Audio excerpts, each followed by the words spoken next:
All right, because you used it yesterday. All right, I guess we are on. Everybody, welcome to More Than Just a Movie, where we break down classic Black films. Y'all know that classic Black man right there? That's Dr. Leroy McKenzie Jr. We are going to be talking about, guess what movie? You got to, Oh, let's now look, I'm what a line classic should we now, give? huh? I'm a classic too. They the classic man, right? I'm a classic man. Is A that is high that the is value that the man. new is that the new word for old? No, look, that word is classic. Well, we are talking about who I bet you get the juice now. What are we talking about? We're talking about Tupac Shakur, Khalil Kain, and Omar Epps in 1992's This Is More Than Just a Movie. MTJMs.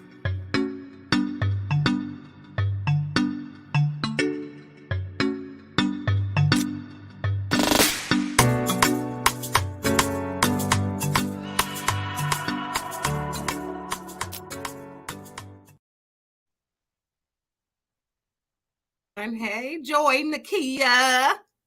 She's trying to get her music career together. It's never too late to remix your life. You know, that's my saying. So my cousin, follow her on Facebook, Joy Nakia. She got some music coming out. That is my first cousin.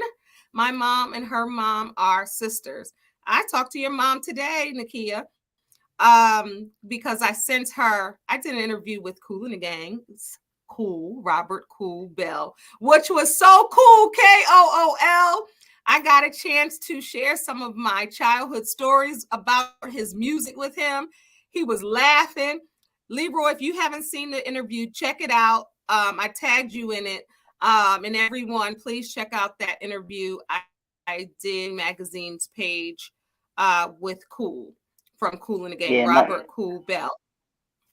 my favorite Cool in the Gang song is "Cherish." Love that song. That is one of my all-time favorite songs. Man, mine is, I have a lot, but Get Down on It is mine. That's like my Yeah, top oh, that's five nice. of all Yeah, time. But we yeah, talked about Cherish, so it's Black History Month. So I suggest everybody watch that video, not just because I interviewed him, but because he was dropping gems. He talked about they had another name before they had Kool and the Gang, and they're Jersey boys, and they talked about the songs, how they came to be, how James J.T. Taylor came to be in the group. He talked about they are the number one most simple band in hip hop.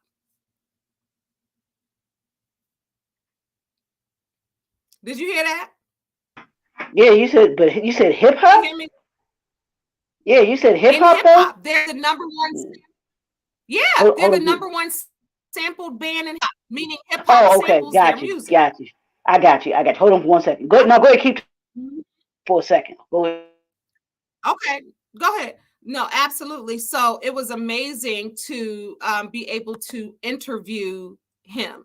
He shared so much wisdom and so much Black history on the group Kool and the Gang. So definitely check that out. It'll be on my channel probably tomorrow. So if you want to wait to watch it on my channel, you can do that tomorrow. If not, you can go to Sheen's YouTube channel and watch it. It was a great interview. I talked about when I used to sing Ladies Night when I was 8 years old. And I told him I was in my mom's station wagon. And you know the part that goes, let's go celebrate. I said, let's go down the drain. Yeah, I thought you were gonna And say he that was, that was your favorite song, yes, but "Ladies Night." yeah, no, but I was 8. Ali, I'm doing More Than Just a Movie. Okay, but yeah, but that was my that song. But when I like now, you can, my kids know if we hear Get Down on It, I'm getting Yeah, down on it. Like yeah. as soon as that comes on, now what you want to do?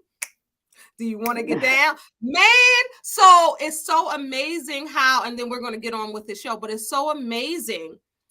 Let me tell you, for the last 2 weeks, my aunt knows, and I was talking to my aunt, and the kids mom.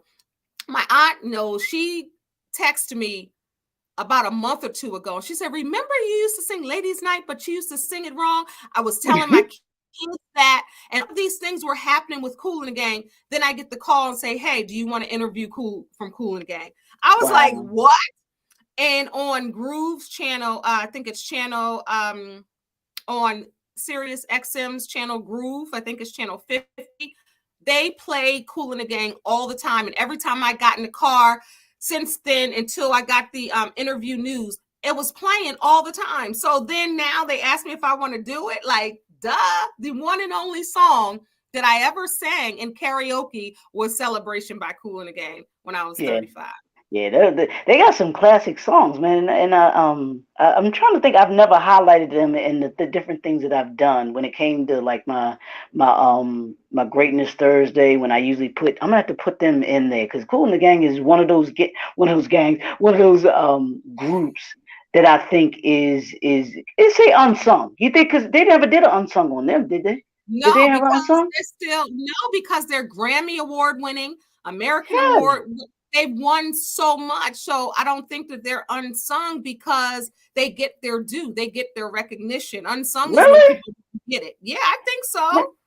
But see, when I think no, because when I think of unsung, when you think of the groups of the 80s, because that's when Kool and the Gang was really big. Do you list them with the Gap Band, with Cameo, with the Commodores? You know what I'm saying? But that's what we talked about because remember, they were just a band too, and they were recommended to, hey, you need a singer. And that's when they got JT. So they transitioned from just the band. Because remember, back in the day, the bands used to just play. Right. And maybe you would have a couple of cuts with a singer. Yeah. Right. But I'm telling you, we can still do the show. You can join me on my show. Remember, my music show, and we can talk about them. But if you put it on your page, make sure you put the link to the interview so they can hear. Yeah, definitely, because they definitely, to me, they didn't seem to be a band or group that gets mentioned when it comes to those great groups of the 70s and the 80s. Because we just listed their catalog, their songs, man. Joanna, Jungle. Oh no, that's my favorite. I'm sorry, Joanna is my favorite. Joanna, Hollywood Swingers. I mean, Jungle Boogie. I said Joanna. Get Down on It.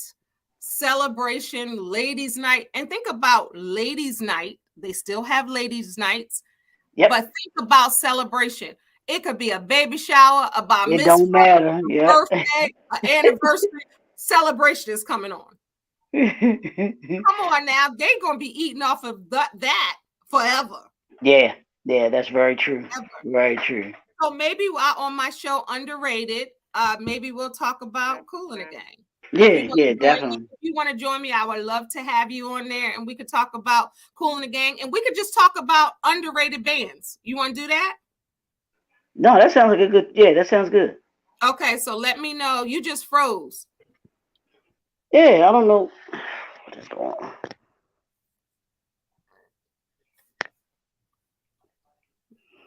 Yeah. So let me know when you want to do that. We'll talk about that. There you are. Yeah. All right. So button. Let me know when you want to do that next week. Okay. We'll do the underrated bands. Just list some bands and we'll go through and talk about them on underrated. Yeah, definitely. Definitely. All right. So today we are talking about Juice. The movie Juice came out in 1992. It was a crime thriller directed by Ernest R. Dickerson and written by Dickerson and Gerald Brown. It stars Omar Epps, Tupac Shakur, Jermaine Hopkins, which we talked about Jermaine on How to Be a Player, and we talked about him on Lean on Me, and now this is the third time. And Khalil Kane, he will be Darnell from Girlfriends Always to Me. The film touches on lives of 4 Black youths growing up in Harlem, following their day-to-day activities, their struggles with police harassment, rival neighborhood gangs, and their families. All right, so this movie came out January 17th. ironically, the aunt that I was just talking about, that's her birthday. That's crazy. Mm. Now look, the budget was $5 million. This movie made $20 million in the box office.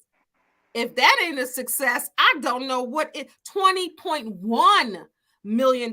So they made the budget was $5 million, $20.1 million. All right. So let me give you some of the plot. If you haven't seen it now, this is a disclaimer. If you've never seen Juice, my oldest daughter just recently seen Juice. Juice is a great movie and it's a classic, but it's not a every time it's on you watch it, because there's some dark parts in there. You know what I mean? So it's not every time you watch it, but it's definitely a classic. Everybody, well, not everybody, but mostly everybody loves Juice, or they have seen it. If not, they're going to want to see it after this. And it is on Paramount Plus. So if you have Paramount Plus, you can check it out. But Ronald Bishop, Quincy Q. Powell, Raheem Porter, and Eric Steele Thurman are 4 teenage African-American friends growing up in Harlem. They skip school regularly instead of spending their days hanging out at Steele's apartment, at neighborhood arcades, record stores, and all of that. So fed up with the harassment he and his friends have endured, Bishop decides that the group must go do bigger things in order to get the respect in the neighborhood. However, Q is unsure if he wants to become involved in a life of crime, because, you know, Q is a DJ. That's what he's trying to do. Queen Latifah's over at the club. He's trying to be the DJ.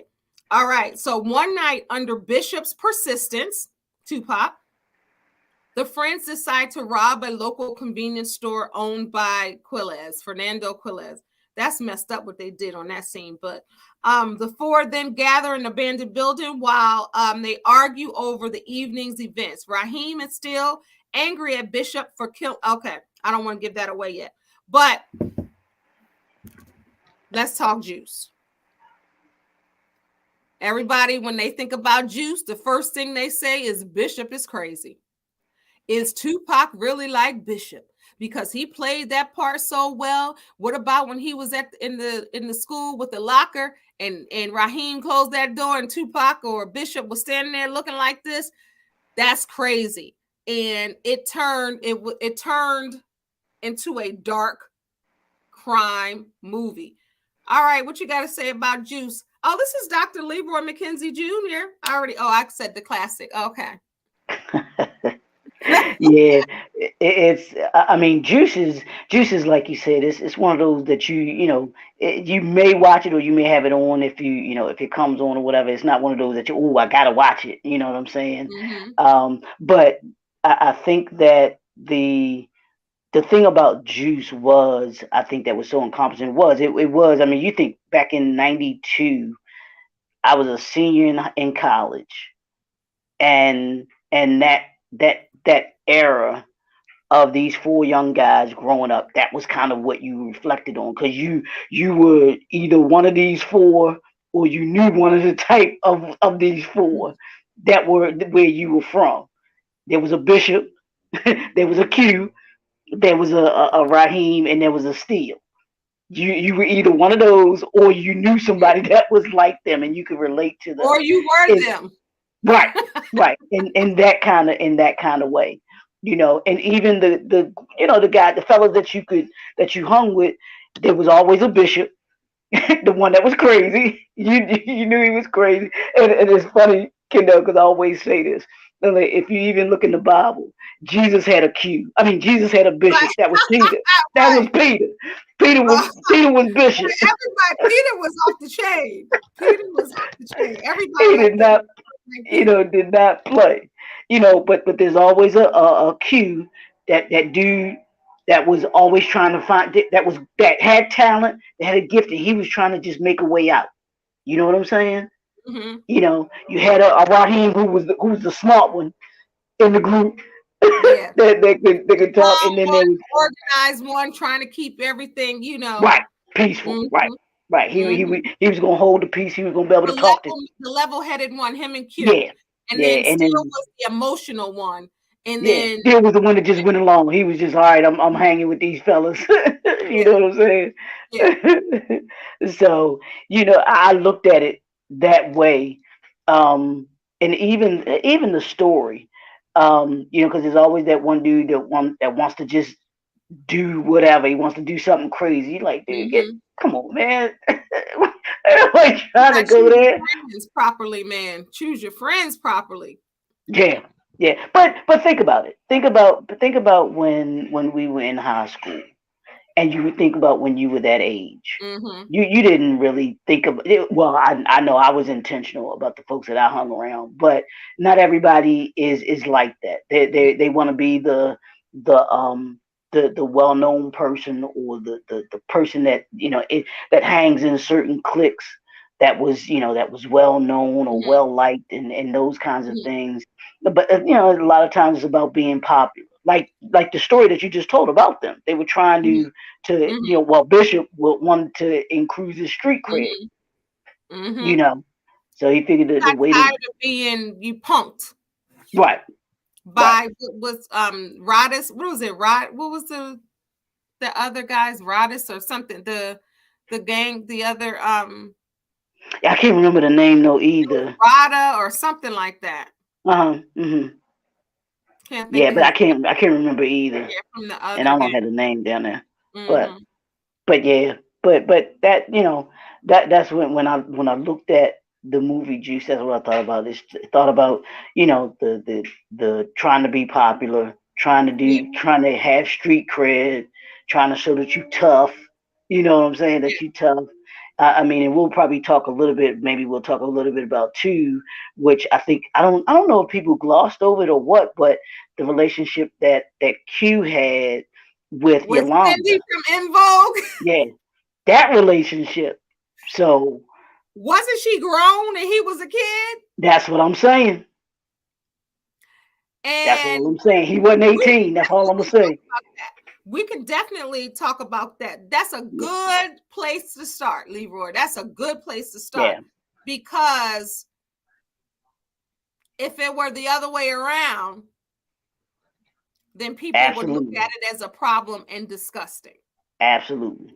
But when in a lot of males, if you listen to most men, I know most black men, and they tell you that they lost their virginity, it's pretty much to a grown woman.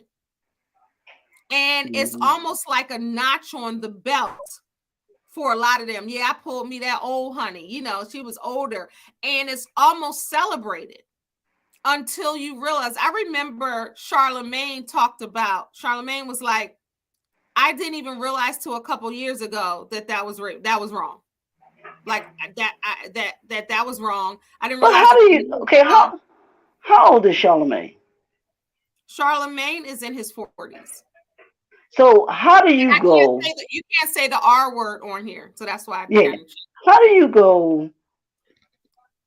Your adulthood from, let's even say 25 to now where he's 40 years old, mm-hmm. and you not know that was wrong. But people a lot, I'm telling you, he's not the only one that I've heard say that. Really? Like I Wow. have heard personally, I had a conversation, right? Hmm. And with a guy. And I was like, you do know that was like within the last few years. Like you do know that was he was like, no, because I wanted to know I was like, but you do know that wasn't right. I'm telling you, it's so many men don't know that that's right because it's a notch on your belt to pull a older honey or that a Hmm. whole older honey is interested in you. So Right. it's a different thing. But if it were a man, then he'd be under the jail. And yeah, everybody be like, that's disgusting. It's disgusting when a grown woman is seeking a little boy. Yeah, and the thing is, and it's unfortunate that scenario isn't talked about when it comes to that, and even when it comes to domestic violence, even when it Mm-hmm, comes to that, it's not talked about from that other lens when it's mm-hmm, when it's the other way around. mm-hmm. It's not seen as, it's like, oh, okay, it's seen as a joke, or Yeah, it's seen as, like you were saying, when it comes to, that it's all it's wrong. seen. Yeah, it's right. It's seen as, oh, a notch on his belt, or he just, that's Yeah, my boy right there. That's my boy right there. yeah, That and that it's not type of right. thing, and not at all. And people don't realize either that the effect that can have on a young boy growing up, because as you've seen, recently, with stuff that has been talked about, or just kind of insinuated about, about certain. I don't know if you saw it, and I don't want to say his name on here, but there's been two of them that I've heard lately. Two prominent stars, that one was a male, female, and the young lady. Well, no, three. And the young lady. Well, this one I can talk about, because it's been talked about ad nauseum.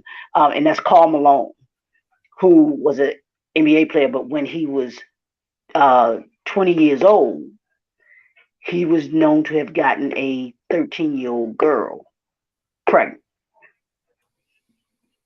It was like, wow. And the whole stuff that went along with that. Now, like you were saying, when people look at that, they say, like, "Oh, that's dead wrong." My god sister was 11 years old, Really? and she got Wow. pregnant by a grown married man. Yeah. And the Yeah. grown married man, she didn't even realize. She thought, oh, because I shouldn't have snuck out. Oh, because, and for years she blamed herself. Wow. And I was like, you Hmm. do know he was a grown man. Right. Right. Like, you're thinking from an 11-year-old, it's not your fault.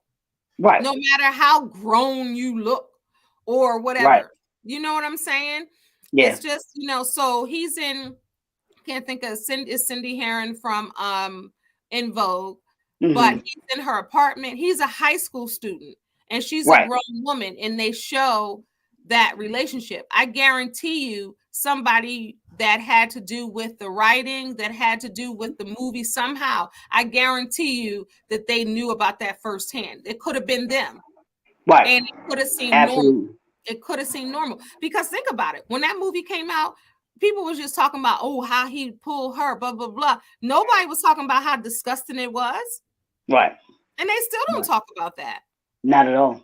Not at all. And it's not even, like we were saying, He even clearly with looked with like a that's child. what that's what we do here. We talk about more than just the movie, because Yeah, of what's in the movie. And I promise you, most people gloss over that aspect of the movie when they think about it. They don't talk because about they that. think about how he pulled that beautiful girl. That's Right. it. That's their mind. That's how they think, and not realizing that she's a grown woman and he's a child. He looks like a child next to her, Right. like standing next to her. Was she like a nurse or something? Wasn't she? Yeah, yeah, yeah, because she was Yeah, in she was the like medical a field. nurse. Yeah, she I haven't was, I seen think, the something movie like in that. a long time. Yeah, but I haven't seen it in a while. But a Yeah. nurse, and he's there. So of course you have this influential child, and these children. We have to keep in mind that they're all supposed to be high schoolers, even though in real life I think they were like 21, 22. Yeah. It's Yeah. been 31 years. Last year was the 30th anniversary Was it? of Juice. You know, Yeah. uh, Yeah. Yeah. yeah, 92. yeah, 31. So we're talking about, they were in their early 20s, but they were playing high schoolers. And when you have Raheem, he's supposed to be the older one, the wiser one, the calmer one, the one that's kind of setting the tone for their crew. Until Bishop is like, you know what? I'm tired of being punked on these streets. I'm tired of the racism. I'm tired of all of that. I'm taking no shorts. So then Bishop goes buck wild, even turns on his friends. Yep. So they go one night. They're tired of the same mundane, even though, Bishop, he's showing signs of, he ain't wrapped too tight, something's going on. And they all call him, he's crazy. So how many people have where they'd be like, oh, they just crazy. That's just them. And he convinces them to go to the convenience store and rob them. So they go into the store in the mask, they put them on, well, Quilles is the cashier, the owner, and he turns around. He has no weapon, he has nothing. and they proceed to go in the register, take the money, do what they do. And they were literally on the way out the door. It was no resistance or anything. But Bishop turns around and kills Quillis. Right. So they see a police car. They wait till that goes, and they start running to the abandoned house that they go to often. So they get there, and nobody knows what to say because that wasn't part of the plan. Their kids, they were just, even though that was wrong, they didn't intend to do what Bishop did. So everybody is just looking around, and they're looking at Bishop like, okay, and then Raheem, doesn't he kind of confront him like, what are you doing? That's not what we were supposed to do. We weren't supposed to do that. And then what happens? Well, that's where he turns on. That's where he turns on Raheem. And what does he do? Yeah, and he kills him too.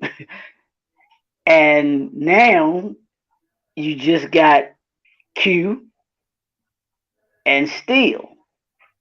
And Steel is crying like a baby because he's in that corner crying like a baby because he does not know what just happened. He's trying to kick it with his boys. Right. His mom is heavily involved in his life. Their moms were there, Q's mom, and that wasn't supposed to happen. So not only was the shooting at the convenience store, it wasn't supposed to happen. And then their homeboy, because he disagreed because he was trying to check him.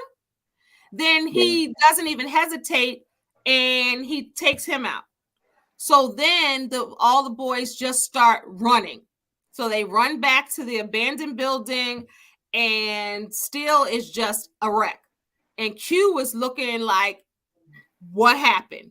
Q is looking like, I don't trust this dude. And he's sitting right here. He could say he got a nose on his face and I won't believe him because I don't trust him. And they're looking, and then Bishop, just sinister and cold, he starts counting the money. How much money did we get? Like, not even acknowledging that he just took his boy out of here. And that wasn't the crazy part about that. The crazy part was him showing up at the wake. That happens often. You see it in the news. You think so? Okay. No, you mean you see it in the news. I remember I saw it in the news that they try to throw it off. You watch the little shows and that's the stuff that they do. That's like, that's like horrific to me. Yeah. That's like, but go ahead. No, I was just gonna say, no, but showing up at your homeboy's wake that you just killed, they was looking at Q was like, this dude is definitely sick. This is why it took this long for us to do. This is our 4th season of More Than Just a Movie, and that's why it took so long. Because we usually do the lighter topic movies, but this one, I was trying to figure out what took us so long to get to this movie. Why we didn't do it. It was probably me. It was probably because I didn't feel like dealing with the sinister stuff. I wanted to keep it light. It was probably me. Well, I mean, but the thing is too, with this movie, you had some great actors, young actors, especially at that time to me, because Pac was probably on top in 92. You know what I'm saying? Or 91, 92. Okay. He was hitting his stride. Because he had the movies going, he had the music going, all of that was going at the same time. All that was going at the same time. Omar Epps, I think he had been in a couple of movies at that before Juice came along too, hadn't he? Because I don't think Juice was his first major movie. He wasn't and it wasn't like we said, who's this guy? Right. He still kind of looked familiar. And Khalil Kain, I remember he was in a movie, and I can't think of what came first, but a lot of people hadn't seen it, but it was this movie called Divas, and Nicole Ari Parker was in it. They were really, really young. Tammy Townsend was in it.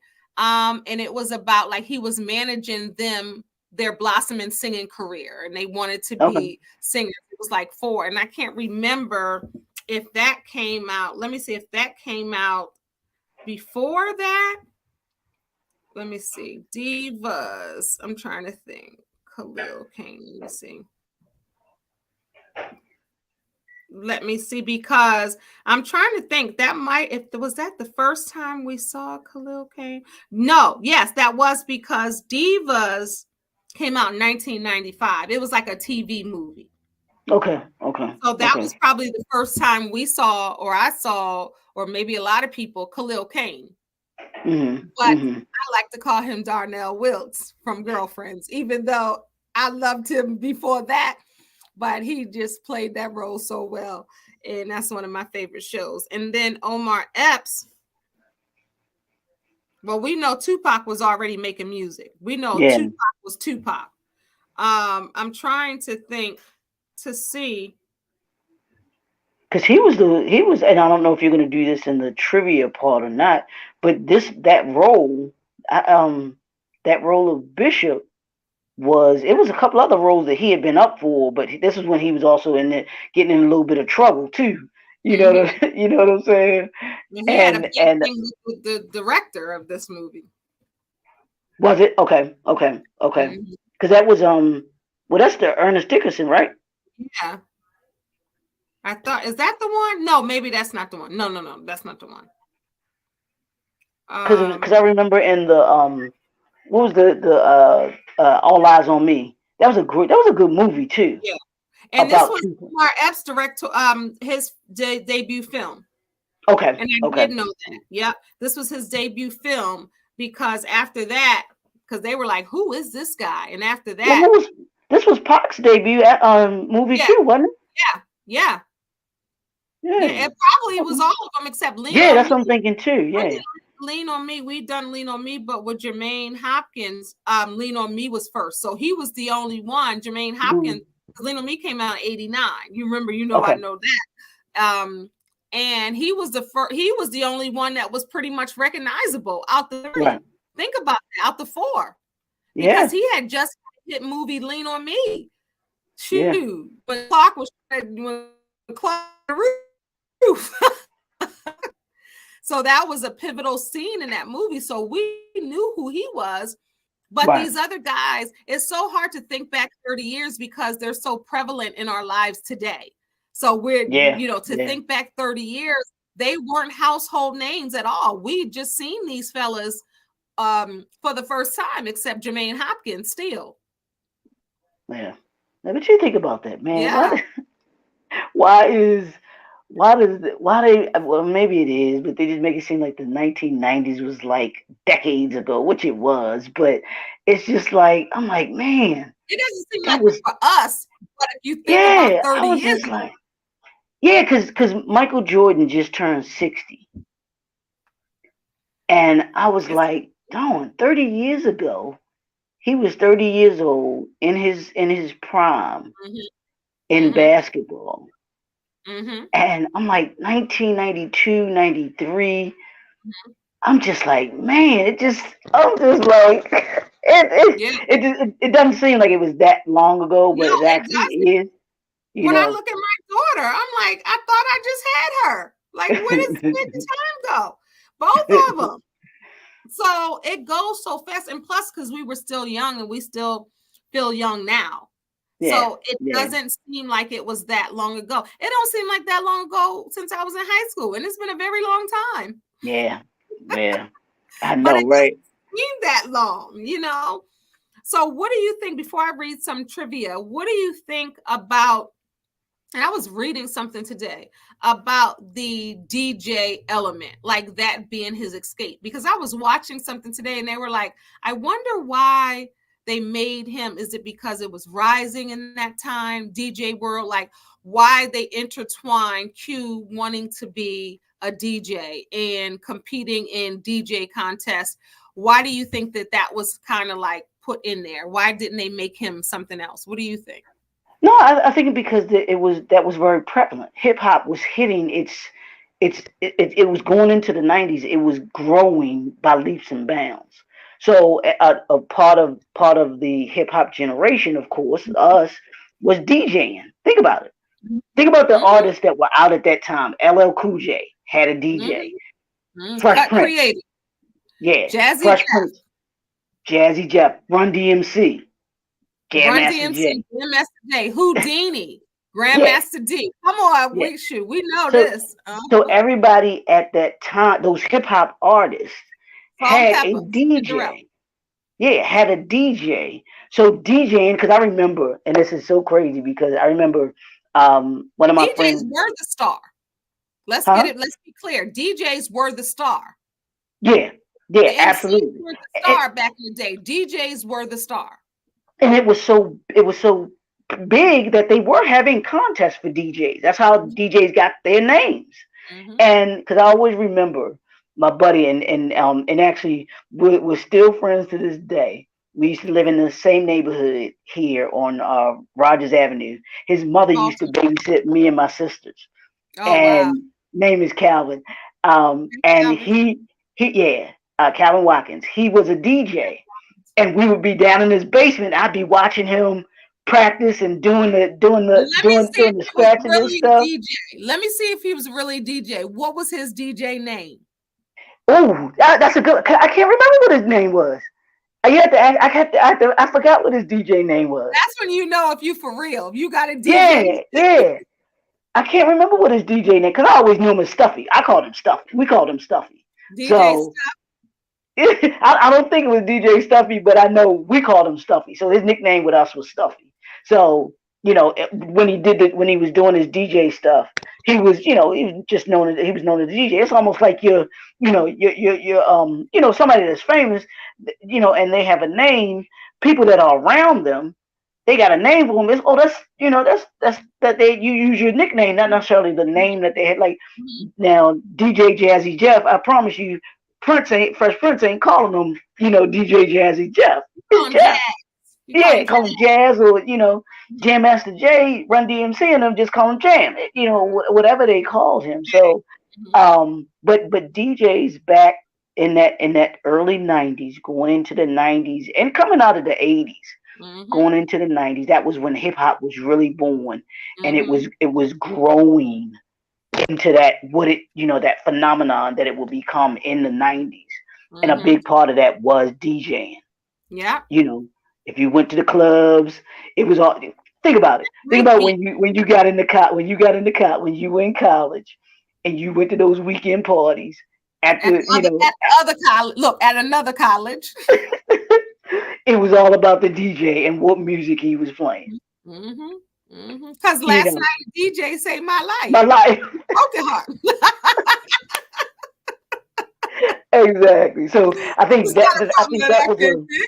I can do it in fix. and that was that was kind of like I think that was probably why it was written that way, and probably like you said, the writer, whoever the writers were of that hip hop generation, Yeah. so that was what they spoke, or they wrote about what they knew, and what, hey, this is a different take on him getting out of the hood, because it wasn't that basketball like Ricky from Boys in the Hood, Football. that type of thing. It was DJing, Mm-hmm. and being able to make a good living off of that, getting his name out there, and all of those things. So, And that's the thing, because he was a really good kid.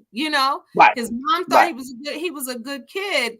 And it's really about the friends that you choose and the company you keep. Even if you started with them in kindergarten, you don't know what's going to happen, because those are when the changes start happening in junior high school and high school, where you see mm-hmm. your little friend that you played in the sandboxes with changing and evolving into something else that you may not want to be a part of. So Yeah, after the robbery at the convenience store, Q goes to run to use it kind of as, this is where I've been, to try to enter the contest, where Queen Latifah was there, Flex Alexander was in the line over there. Big Daddy Kane's resurgence of his music came at this time, because remember, Big Daddy Kane was everything in the yeah. 80s. Dark Gable was everything.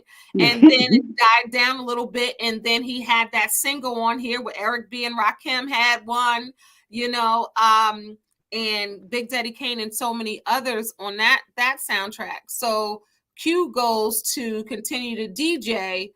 And then what happens? No, I mean when he did he win? Did he win? Didn't he win the contest? I think so. Or he had to come back. Then he had to come back or something. He was in the final. He was Yeah, in the yeah, he gotten finals, all of yeah, like that. and that's when all of the stuff went down with him and Bishop, you know, and all the other stuff after that, you know, and he used that to, like you were saying, to be able to get away, and we'll talk a little, I guess the rest of the story, you know, just about him, you know, him because was he the main character or was Bishop? Was I Q think supposed to be the, or I what did they? think that's interesting. That's a good point. I, Yeah, I I think both of them. well, all four of them were kind of like All the four of them. And then Raheem died very early, right, kind of early on. So then I think it was that Bishop and Q. Like, is the right, bad boy gonna win or the one that's trying to do right, the right thing? Who's gonna right, win? right. And when Bishop, when he was in that elevator, Yeah, I was yeah, like, this boy done lost his mind. When he shot yeah. in the elevator, Mm-hmm. then all of that, like that it turned after that, like that midpoint, it turned dark quick. And But that's when he was out of control. don't you do you think in that has been some relationships in real life? Because think about how Pac and Biggie were, and I'm talking they not in the movie. I'm talking about their real life Mm-hmm. because they were best friends. They were really. I mean, They were Pac tight. put yeah, Pac put Biggie on big time. He was the one that put him around, got him on stage, got him seen, and everything like that. And then their They was like relationship, two Gemini brothers. yeah, that relationship got out of control. Mm-hmm. You know, because Because of other people were like this. yeah, Other they had people, so many people in their ear yeah, as opposed to themselves saying, you know what, yeah, let's throw everybody out the room. Let's you and I talk about this. yeah, You yeah. know, and when you have close relationships like And they this, were young. yeah, exactly, exactly. You know, you're talking high school, you're talking, you're still trying to figure it out. You know what I'm saying? Especially as Mm-hmm. young boys, you're still trying to Mm-hmm. figure it out. And Bishop's character, he was on this. Oh, I'm trying to make a name for myself in the streets, which a lot of young boys do at that age, Mm-hmm. especially at that age. They're trying to make a name for themselves. They don't want to be picked on because you got the brothers in the neighborhood that that if certain guys they'll pick on because they know, hey, they're not they can't beat us. They're not going to do anything. And this group might have been the ones that were picked on. And They like were, we were saying, because remember, even when he was with the other part, I think Rada was the name of that other group, the Puerto Rican group, the Puerto mm-hmm, Rican, and even when they were getting ready to beat up Bishop and they were bullying him and all of that, right, and then, but you can see, because remember, Bishop was taking it. Then when he seen his boys across the street, then he right, want to talk all of that, blah blah right, blah, blah, all right, that rah right. rah, because he had backup. So that shows you that that's like an insecure little boy who is not really tough at all, but he's getting tired of people picking on him. And Right. that was one of those instances where, well, if they're gonna call me crazy, that's I just what might I'm as gonna well be be. crazy. Yeah, And he yeah. took it to another level. But why do you think that he was so, him and Q, why do you think that they had that type of relationship? Well, I think it's because of their characters. Q was good with he was good, like you said. Him and Q and Raheem were the level headed ones. They were the ones. Nah, I got to think about this before I do something. Something ain't right about this. Mm-hmm. Like we said, Steele was the one that just went along. He was the guy in the gang in the group. He was Okay. hanging on because he wanted to be one of the fellas. So Mm-hmm. he was going to do whatever. But Raheem and Q specifically because he had a talent. He was trying to do something with it. Plus, think and I know we talked about it earlier, and this may have been a factor with him too. He was with an older woman, so he had a more mature attitude about his life. than what Bishop did. And he was chill. You know, Mm. so though I think that was part of it. Whereas Bishop was just like, look, all I care about is these dudes are picking on me. I'm not trying to get picked on them. I'm trying to make a Yeah, name for myself. I'm trying to yeah, get money, trying to make some money, quick yeah, money, to in order to be able to get out of here. And yeah, and that's gonna conflict. You know, you have some guys that you grew up with. Me too. I mean, even once I got into college, I had fellas that I hung with, but there came a time where I was like, nah, dude, I can't be going around yeah, doing that. yeah. You know, And because it I takes a want. strong. I would imagine even you were a little boy. I never was a little boy, young man. But it has to be challenging, and it has to be you have to be a certain type of individual to be able to say no, I'm not with that. And Yeah, I don't and think that still was that. right. You have to be secure within yourself. Yeah. And I've been talking about that this week because I've been talking about my title for this week was the miseducation of manhood. The videos that I've been doing this week. But the acronym for man stands for mature, accountable, and nurturing and natural. Oh, And I being like natural and being natural is someone who is comfortable in his own skin. you I you like don't that. live your life allowing society and other people to be able to Yeah. tell you and define who you are. Yeah. you know I and like that's why that. you hear me say, when I always say about, women talk about, the short guys and everything like that, I said I've never allowed my height to be able to define me as who I was Come as a on. man. That has Come nothing to do on. with me being a man. So I Come can on. say that. I can Yes, say I that it like has nothing to do with me that. being You're my very height has nothing confident. to do with And you're it. very confident. And I love that about you, Leroy, because you stand 5'4". And there's always this 5'3", short but women. I'll take the 5'4" though. 5'3". But I'm sorry, 5'2", because I done gave you an inch. I done gave you wear your print shoes. Wear your print shoes, you can 5'4". I know, right? But you being 5'3" in a man, right? And you always hear short man syndrome or he's this Right. way because he got something to prove. But you're like the complete opposite. Like you're very you would not be able to tell you don't stand 6 feet tall. And see Because you're that, but see that's the really thing. confident. A lot of shorter guys aren't. You do Yeah, know that, right? yeah, no, yeah, exactly. And they are, because I had a buddy of mine, and he's maybe 5'5", right? He would not date a girl, a woman taller than him. Would not. Because he was She could insecure. not be. She could not be I bet you, taller. I bet you would be dating Jill Scott, and Jill Scott, what, 5'8"? You love Jill Scott. Oh, you ain't said nothing but a word. Her and Layla Hathaway all day. And I'm gonna say Lenice. I'm gonna throw all. I got a new top five, Kendéll. I got a new Let top us see five. what they did before. It was yours was Jill Scott, Nia Long, Elise Neal. It wasn't Thelma from Good Times, Bernadette Stannis, but it wasn't. You just threw Lettucey. Yeah, yeah. But Lenice is beautiful. I think Lenice Yeah, is she just is. beautiful. She is. Beautiful. Janet was in there, of course. Janet Yeah, has always Janet, of been. course. I always Janet forgot. is just Janet, always, yeah. She gonna always be on my list. yeah, But I just always thought she was just beautiful, man, and just yeah, had that kind of spirit about her. But yeah, yeah. but Lettucey's always been. She's been one that I just love her demeanor. You Of like course them she can. swinging women. You Yeah. like I'm a Layla I'm a I'm a Hathaway, throw. I told you Lettucey, I got a Jill whole new Scott, another top five. Because Janet. here's another one that I don't talk about is Lila James. I love Lila James Oh, too. she's yeah. I could see that. Leela got a little some fire to her.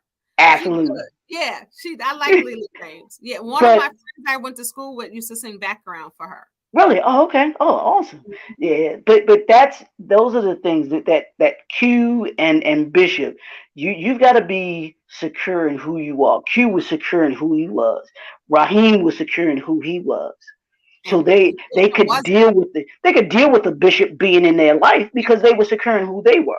Because Yeah. and Bishop was who he was. He was going to be who he was going to be. But I Because don't think he knew who he was. He was who he was. say it again. And I think Bishop was who people told him he was. Right. I think he was insecure. He was probably When as people start insecure saying he as was Steele crazy, he was. started playing up to that. Yeah. I think Yes, Bishop and Steele yes, were both insecure with themselves. And but I Bishop dealt with agree. it a different way than what Steele did. You know what I'm saying? So and that's Yeah, what created that, that the friction between Q and even Raheem, because they were like, nah, dude, we're not doing this. We're not going there. And and Bishop, like you said, took it too mm-mm. far. Yeah. You know? And so in throughout the years, and even in recent years, Khalil Kain and Omar Epps have talked about being a part of Juice, and uh, in particular working with Tupac. And Khalil Uh-huh. Kain said him and Tupac, even though Tupac shot him, in the movie, but Khalil Kain said that they used to have very deep conversations. He loved him. They were tight. And when he heard the news, like, it really broke his heart, like it did millions of Yeah. people. But they had a great relationship, and they Yeah. spoke and talked. And same with Omar Epps. And I know that's when Tretch was in the movie too. He became real Yeah. tight with Tupac then. But Okay. even Omar Epps recently said in an interview that talked about, like, one of my favorite Tupac songs, Brenda's Got a Baby. Mm-hmm. Omar Epps and him were on the set, and I can't remember if Omar Epps showed him a newspaper clipping or actually told him about an The incident story. where the woman, put the baby in the dumpster. He said Mm-hmm. Tupac was like, and he just looked introspective. Next thing you know, he said he sat there and wrote Brenda's Got a Baby. Got a baby. Yeah. Like, And, just and like that's a that. deep And that song song. is so deep. Yeah. Man, Yeah, it so deep. really is. And the girl who played Brenda in the movie last year on TikTok, she's on TikTok. And Really? she Okay. talked about her being that one. And she talked about how she was friends. I think Tupac was friends with her brother. Okay. And she was at the house and he was like, I'm doing this video and I want you to play Brenda. She was like, I don't have acting experience. So he orchestrated the whole thing. And Cool. that, I mean, I know those lyrics word for word. That is Yeah. a deep, Yeah. didn't know what to throw away and what to keep. And she threw the baby in a trash heap. Like, Yep. Omar said he looked at him and he just wrote the lyrics out, like, right then, and was just like amazed and just talking about how talented he Yeah. was. Yeah. But that was his gift. And I noticed something that you just said. You talked about Pop and Khalil having those conversations. Like I think I've said this before. I know we've talked about it from a female perspective, but here's another brother Yeah. talking about how deep and how Tupac was in the Yeah. same kind of Oh, context. They just yep. have this. It was a connection that Pac Yep. had to other people, Yep. not just females. Even though Yep. Pac But got even around, but yeah, I get around. Wow. he got, and that was the crazy thing. But men This is love how, Tupac. They yeah. always spoke highly of him. But here's the thing. Pac could give you I Get Around in 1 minute, and then give you Your Brenda's head up. Got a Baby in the next. And then put in women Keep empowerment, your head up. right. Keep your head up. And then talk about his mama. I mean, it just and I can believe that he could sit and he would see these experiences and he would have those things, because with some of the poetry that I've written, it was like that. You see something, you just like, man, Yeah. I gotta put this into something. That's how creative people are. That's how we Yeah. are. And Mm-hmm. he was like that. So I can see him seeing that story, because I don't know if you remember in the movie Eyes on Me, when he goes to the record I went label. to the movie I went to the movies by myself to see that movie when it came Did out. you? Okay. I Okay. went, I Okay. remember sitting there in Owens Mills at AMC Theater, and I Hmm. sat in there and I watched it by myself, and I wanted to watch it by myself purposely Okay. because Tupac's birthday is the day before mine. We were the same Mm. same age, and his birthday is June 16th. Mine is June 17th. same year, all of that. He was 25 when he passed away. I was 25 then. I remember sitting at work and I was crying because we thought he was going to pull through, because that was the second time he was shot, and then he pulled through the first one. We were like, oh. And I remember walking in the break room at MCI. You remember MCI was big. I know, right? You're going way back with that one. Right. I walked in the break room and they had the TVs on, and I remember just tearing up like, wow, because he was so captivating. And I used to watch all of his interviews. I used to love to hear him speak, because he was so deep thinking. He was so introspective, and he was so sensitive. So when I saw the movie All Eyes on Me, it was all of the clips that I had already seen. So I really wanted to sit there and enjoy that movie by myself. And I went. My kids were young then. I wasn't going to bring them to that. But the way that they did that movie was so great. But go ahead. Yeah, I mean it is, and that just goes to show the talent and the gift that he had, because he was so much deeper than than the music. And you got to remember, his mom's was a Black Panther, so and his dad too. So he had that. Yeah, so he had that that intelligence and that intellect in his family before we had word. Yeah, he had that instilled in him since he was a child. In the womb. Yeah. So that it just fed when you just talked about him and Khalil, it doesn't surprise me, and Omar Epps, it doesn't surprise me that he had that kind of connection, even in Trench as well, that he had this deep connection where like you said, he was that brother that every other brother liked. He was like, yeah, that's my dude right there. That's my dude, because they knew he was Pop was a good brother.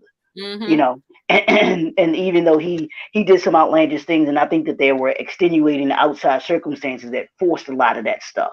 I just really, With you saying that, I got a question for you. Yeah. So do you think that everybody can be pushed to that bishop point depending on the circumstances? Do you think that since you said it, do you think it was like he was pushed? Do you think it was like a protection mode and it ended up getting out of hand? Or do you think it was a thing where, well, they're going to say I am, so I might as well take it all the way?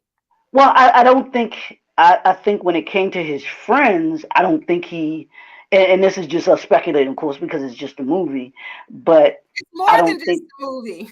I know, right? It's more than just a movie. But I don't think Bishop's intent was to kill his friend. And once he had killed Raheem, he was like, oh man, now I gotta go, like you were saying, now I've gotta go all the way with it. He was willing to go to a certain point, but then when he and I really do, you tell me if you think that he accidentally killed Raheem. He didn't mean to kill him. And then when it happened, I could see that. When it did happen, he now has to, hey, I'm not trying to go to jail. I'm not trying to, have anybody to be able to snitch on me. So I've got to. I know Steele is weak, so I can manipulate him. I can handle him.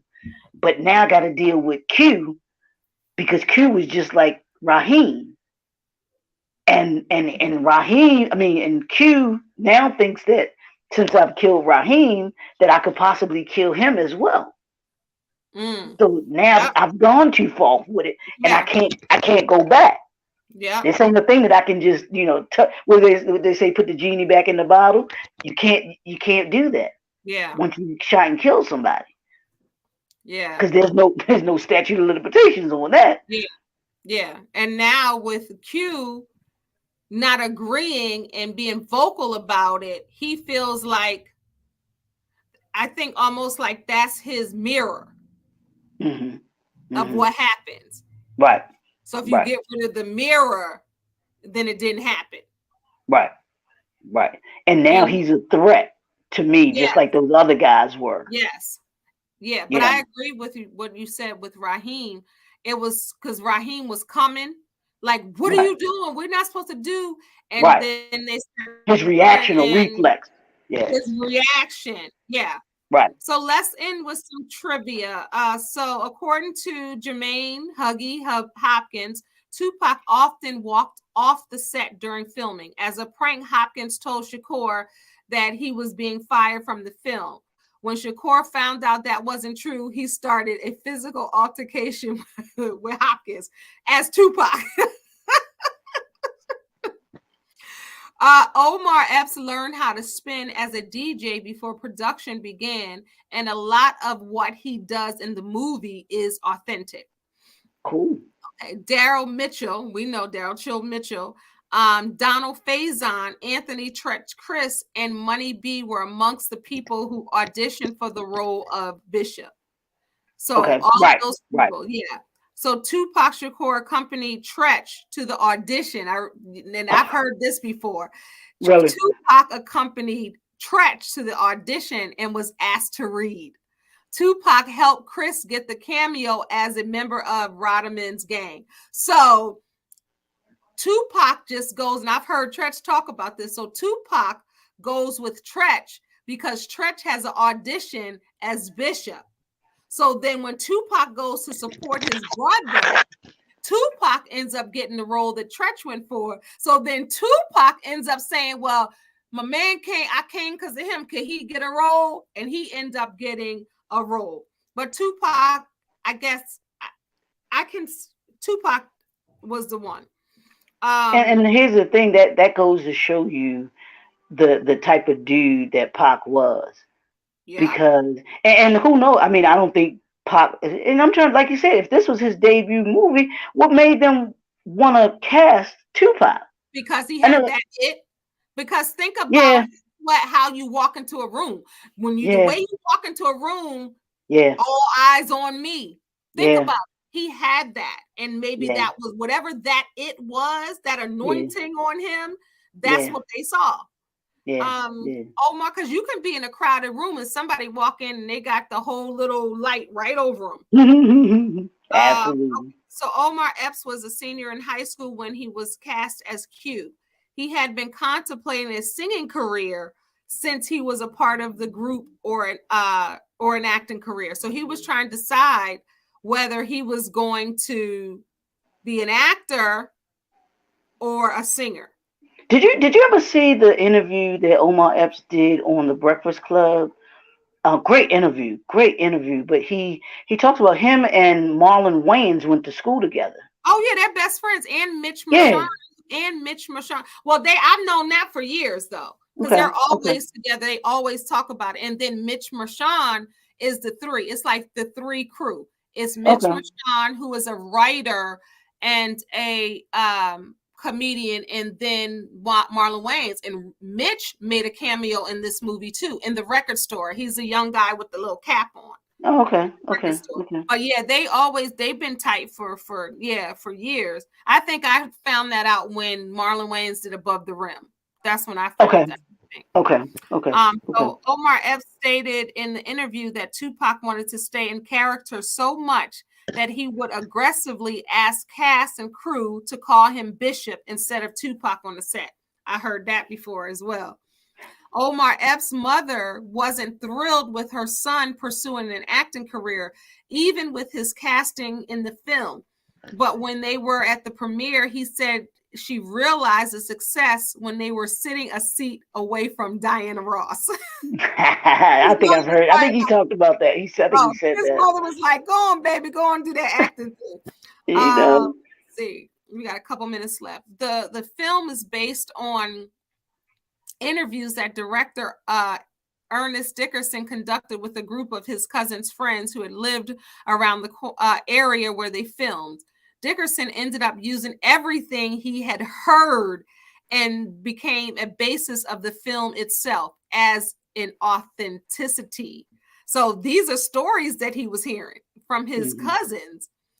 LaTanya Richardson, who plays Steele's mom in the movie, of course we know, is married to Samuel Jackson in real life. Oh, wow. Okay. I didn't know that. That was her in the window. Remember when she peeked out the window? Now, Sam Jackson was in this movie too. Yes. Yep. You did a good job. So, yeah. Exactly. Wow.